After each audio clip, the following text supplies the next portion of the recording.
W dzisiejszym odcinku przyjrzymy się, jak ewolucja przystosowała kozy do życia w ich naturalnym środowisku. Zobaczymy, jak kozy żerują, jak bronią się przed drapieżnikami i jak wypoczywają.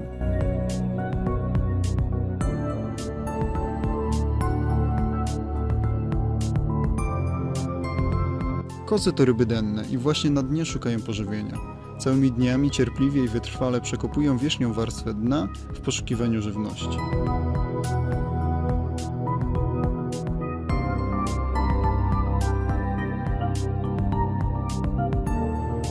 Razem z wodą zasysają warstwy piasku i mułu. W aparacie gębowym dokonują specyficznej filtracji i wszystko, co nie nadaje się do jedzenia, wyrzucają otworami spod pokryw skrzelowych. Proces ten ma także drugą funkcję. Piasek jako materiał ścierny czyści skrzela i poprawia w nich krążenie krwi, co w połączeniu z przetłaczaną sporą ilością dodatkowej wody ułatwia kozom oddychanie w ciepłych i często ubogich w tlen płyciznach.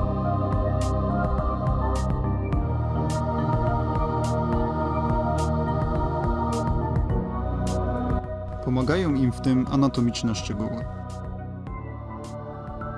Dolne położenie otworu gębowego, elastyczne i umięśnione podgardle, którym koza pompuje wodę tak jak kowal powietrze przez kowalskie miechy, możliwość pionowego ruchu głową, dzięki czemu ryby te nie muszą zmieniać pozycji całego ciała i mogą żerować leżąc na dnie, co znacznie ułatwia im pracę oraz podnosi poziom bezpieczeństwa.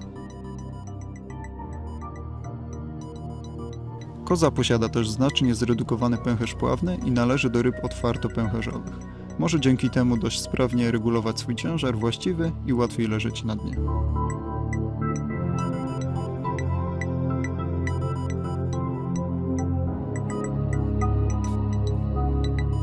Nie bez znaczenia dla kozy są też wąsiki czuciowe.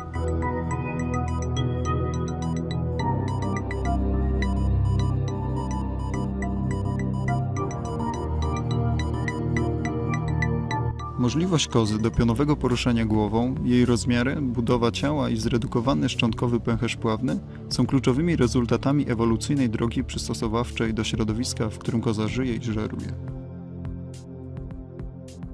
Przekopywanie dna w tak płytkich wodach jest bardzo trudne, a często nawet niemożliwe dla większych ryb, takich jak karpie, leszcze, duże płocie, karasie i wielu innych gatunków żerujących na dnie.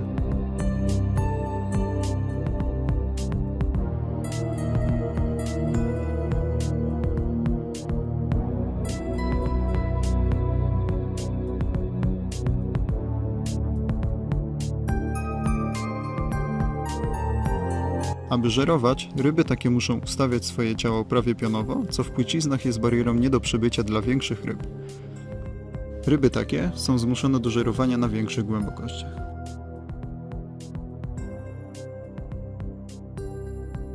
W płyciznach kozy mają więc dużo mniejszą konkurencję.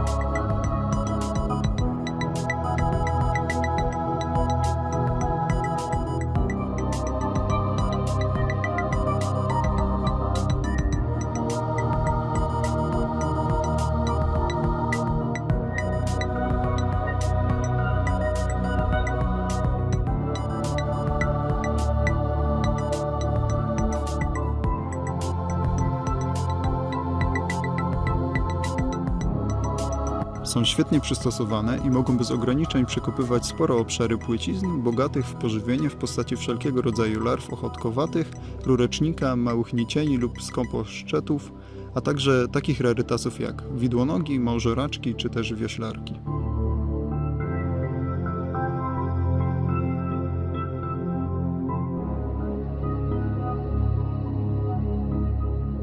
Kiedy brakuje pożywienia, kozy nie gardzą też peryfitonem, a nawet detrytusem.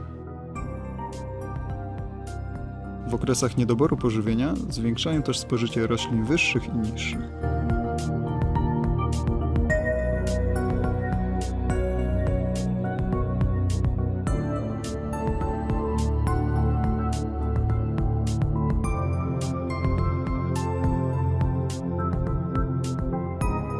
Natura wyposażyła kozy w oryginalne i skuteczne mechanizmy obronne przed ewentualnymi drapieżnikami. Już samo życie w płciznach znacznie utrudnia dotarcie do kóz większym drapieżnikom.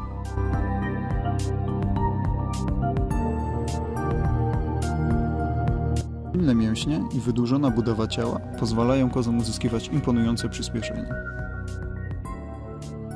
Choć nie są długodystansowymi uciekinierami, to w przypadku zagrożenia potrafią wykonać uskok z tak dużą prędkością, że zazwyczaj zniechęca to drapieżnika do kontynuacji pogoni.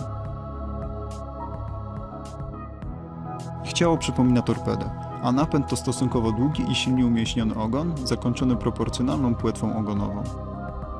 Koza zrywająca się do ucieczki uzyskuje przyspieszenie porównywalne do przyspieszenia szczupaka.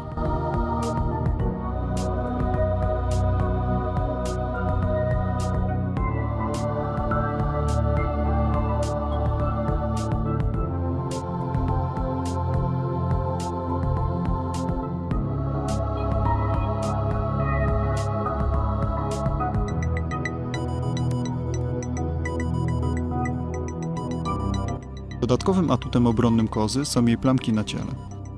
Jak już wspomniałem w poprzednim odcinku, plamki kozy układają się w tzw. strefy gambetty, które dezorientują, a nawet chwilowo hipnotyzują drapieżnika. Taka chwila dezorientacji pozwala na skuteczniejszą ucieczkę lub daje czas na zagrzebanie się w dnie.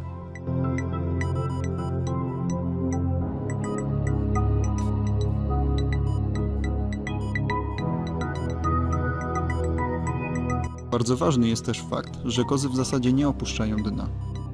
Żyją i żerują leżąc na dnie. Już podczas ruchu praktycznie szorują po nim brzuchem. To bardzo utrudnia ewentualny atak drapieżnikom.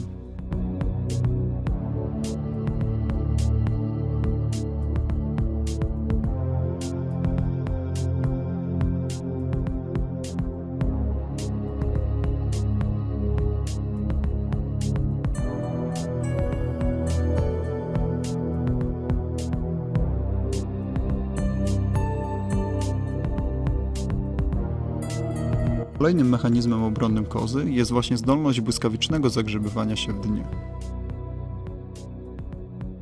Wypoczywają, często leżą zakopane częściowo lub prawie całkowicie.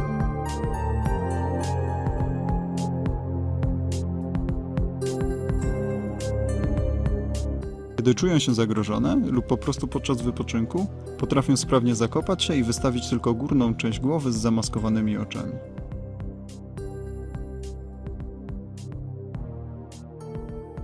Znacząco utrudnia to wypatrzenie kozy ewentualnym drapieżnikom, a bardzo często zupełnie zniechęca do ataku.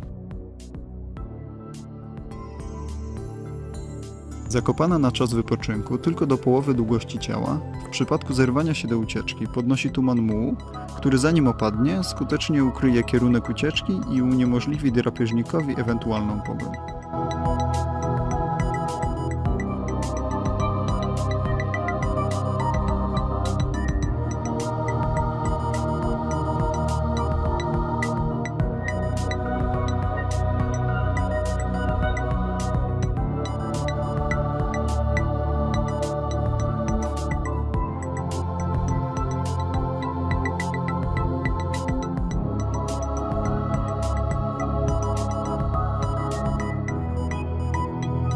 Natura wyposażyła kozy także w broń, czyli kolce pod oczami. Są to ostre wyrostki kości sitowej. W przypadku zagrożenia koza jest w stanie lekko je nastroszyć.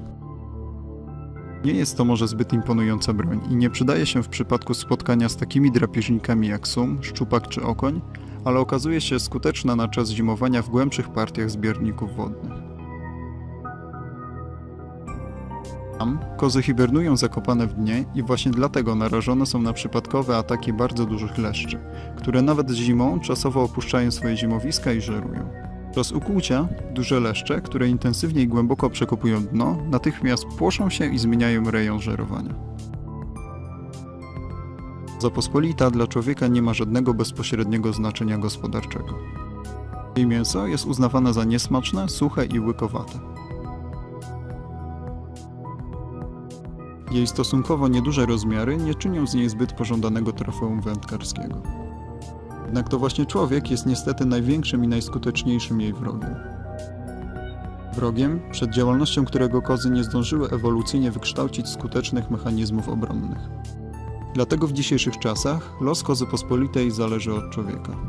Na szczęście człowiek rozumie już, jak ważne jest zachowanie różnorodności gatunkowej i dlatego koza pospolita znajduje się na listach Międzynarodowej Konwencji Bernejskiej oraz Międzynarodowej Dyrektywy Siedliskowej.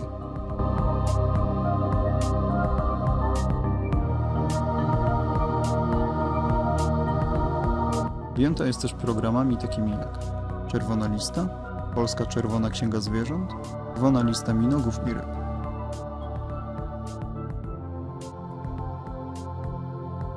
W Polsce jest dodatkowo objęta ścisłą ochroną gatunkową. Zapraszam na kolejną część o kozach pospolitych już wkrótce.